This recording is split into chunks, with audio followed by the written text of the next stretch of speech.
Raelians called our Creator the Elohim.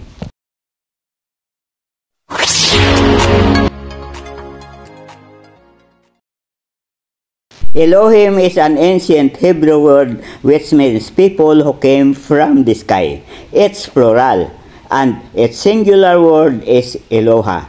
The Elohim are people like us that came from another very far planet.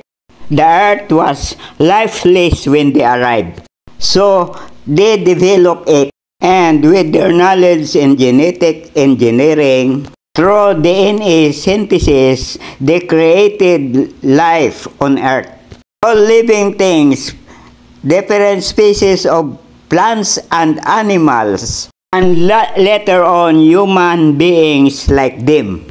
Their legacy was recorded in Genesis of our present Bible and other religious books that I have already explained it in the past episodes.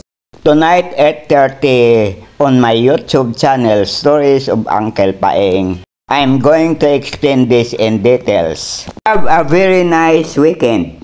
Please subscribe to my YouTube channel, Stories of Uncle Paeng, comment, like, and share, and thank you for watching.